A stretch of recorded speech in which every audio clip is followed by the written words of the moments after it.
Senadora Vanessa Graziotin, presidente, deputado Manuel Júnior, relator, recebam meus cumprimentos também à mesa, meus cumprimentos aos parlamentares, o deputado estava aqui, precisou se ausentar, e cumprimentar também aos meus colegas presidentes de Conselho Regional de Farmácia, presidente de federações, sindicatos, e também a todas as lideranças que aqui se encontram. Senadora Vanessa, deputado Manuel Júnior, eu tenho certeza que eu vou cumprir com o tempo, mas eu quero iniciar essa minha fala, e me preparei para esse momento, pedindo desculpas aos senhores, pedindo desculpa a todos, por não poder deixar de manifestar a nossa frustração por estarmos aqui a fim de discutir uma medida provisória editada pela Presidente da República e que deixou indiscutivelmente todos nós, sociedade, parlamentares, segmentos farmacêuticos, perplexos. Todos se mostraram verdadeiramente perplexos com a edição dessa medida provisória. Afinal, ela foi editada com um firme propósito, sem dúvida alguma, de criar um imbróglio na Lei 13.021/14 e que foi sancionada após uma exaustiva discussão que aconteceu no Congresso Nacional e, vejam, aprovada na íntegra. Então não há, para mim, qualquer estranheza. A questão é essa. Foi editada para criar um verdadeiro imbróglio na Lei 13.021, que, como foi dito aqui pelos que me antecederam, traz conquistas, traz avanço, traz sim os serviços que eles são constantes nessa lei, como a questão das imunizações, soro, serviço de controle de pressão arterial, de diabetes, representam sim um grande imbróglio, um grande avanço. Isso significa dizer, senhores, que os nossos parlamentares entenderam claramente a necessidade de se resgatar no Brasil os papéis sanitário e social das farmácias de drogaria em todo o país. Mas não custa e nunca é demais relembrar que este resgate ele resultou de um acordo firmado entre todos os líderes dos partidos, de todas as entidades profissionais e representantes do segmento do comércio farmacêutico. E mais ainda, teve a sua versão, vejam, teve a sua versão final redigida no gabinete da Casa Civil. É claro, isso levou o presidente, inclusive, por conta disso, melhor dito, levou o presidente da Câmara, o deputado Henrique Alves, a dizer o seguinte, aí eu abro aspas: tenho 40 anos de parlamento e nunca vi uma matéria ser levada a plenário diante de um acordo tão bem costurado entre todas as partes interessadas. Senadora Vanessa e deputado Manuel Júnior, eu sei que é por isso que estamos aqui. Afinal, foi editada uma medida provisória, foi enviada a este Congresso e é papel do Congresso, papel dos senhores analisá-los. E nós estamos aqui participando, sem dúvida alguma, não deixaríamos de fazê-lo, de participar desse momento importantíssimo. Mas é preciso entender o que levou a presidente a editar uma medida provisória que indiscutivelmente mutila uma lei aprovada dentro do Congresso Nacional.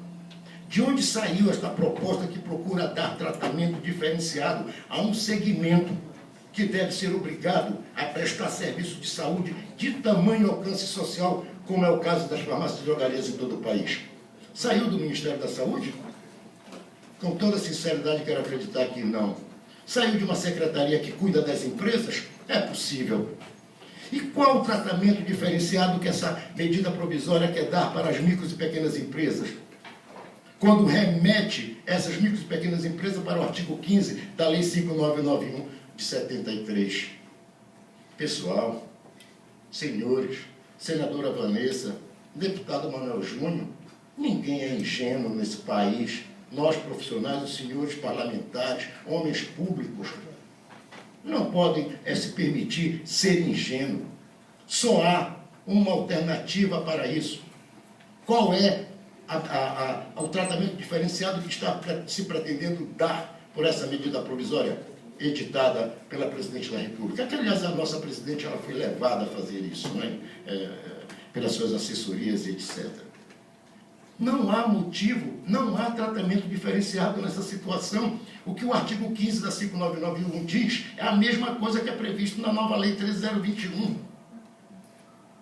É ter o responsável técnico, é ter o farmacêutico ali dentro. Não há tratamento diferenciado para essa questão. E por isso digo no tópico a seguir, mas não se pode defender empresas querendo ou pretendendo prestigiar os interesses econômicos em detrimento da saúde pública no país.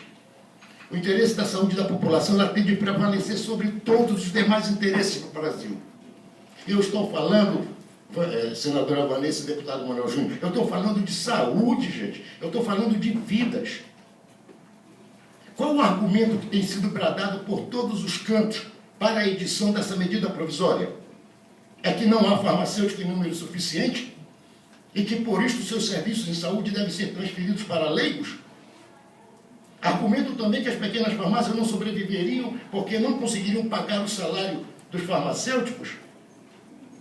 Senhora senadora, senhor deputado, esses argumentos estão démodé. Ele não pode mais prosperar no nosso país.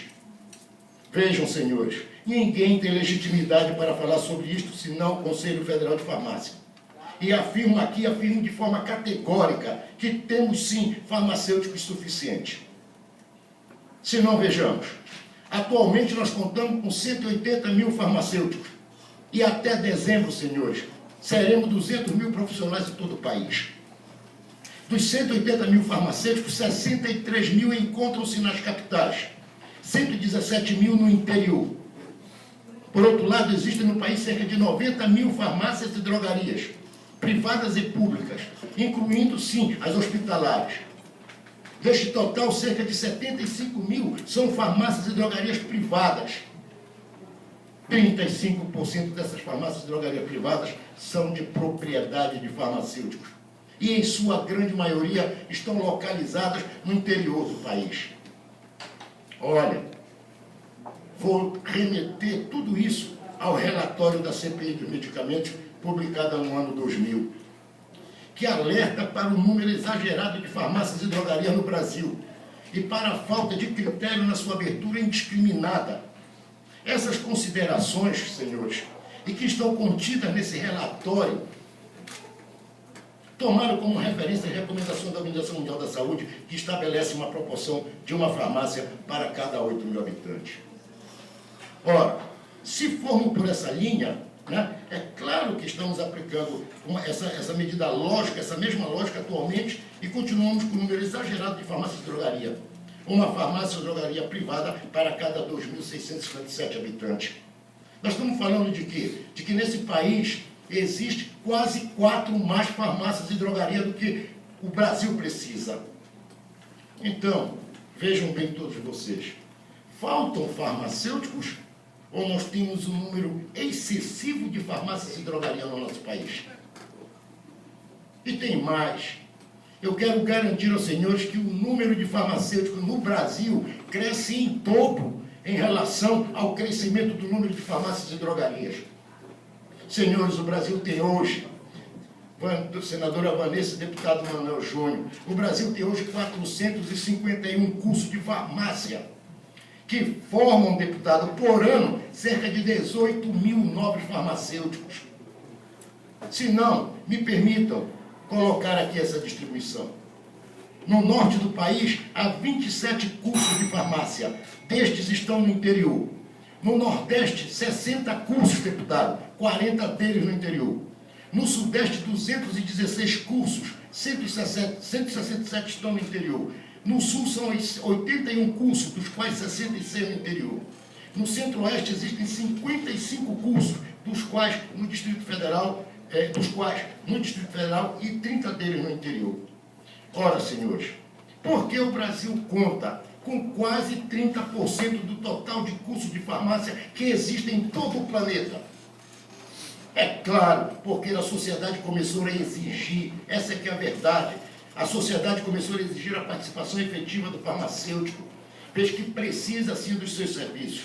A sociedade começou a perceber, e vejam bem, a sociedade começou sim a perceber que era desassistida em relação ao uso racional e seguro dos medicamentos.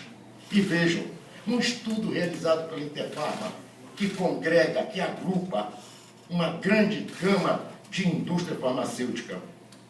Esse trabalho realizado sobre a percepção da população sobre o uso de medicamentos, e que foi publicado agora, deputado, recente, em 2014, mostrou que quase 70% dos pacientes buscaram diretamente o farmacêutico quando foram às farmácias para comprar medicamentos isentos de prescrição médica.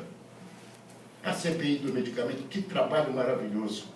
Todos nós devemos conhecê-lo. A CPI do medicamento, após exaustiva investigação, deputado Manuel Júnior, senadora Vanessa, conduzido por esta casa no final dos anos 90, 98, deixou claro que a sociedade encontrava-se completamente desassistida de um serviço profissional qualificado e que, por isso, vivia em situação de risco. Agora, pasmem, este mesmo relatório também destacava, senadora Vanessa e deputado Manuel Júnior, outros problemas. E dentre eles eu vou citar apenas um: 73,4% dos leigos, dos balconistas, a esses que se quer atribuir e transferir responsabilidade técnica por esse estabelecimento, 73,4% deles confirmaram a prática da bonificação. Ou seja, ganham comissão para vender mais e mais, ganham comissão para vender alguns produtos. O que significa dizer isso? Estamos querendo ressuscitar, deputado Manuel Júnior, senadora Vanessa, os famosos BO, os bonificados que os próprios leigos em discussão na CPI dos medicamentos deixou perfeitamente claro que os considerou como o bom para otário. Será que essa situação que nós queremos trazer de volta para o Brasil, ao permitir que prospere essa medida provisória da forma como está colocado? Merece ainda, senadora e deputado, destacar a recomendação deste relatório que sugeria a seguinte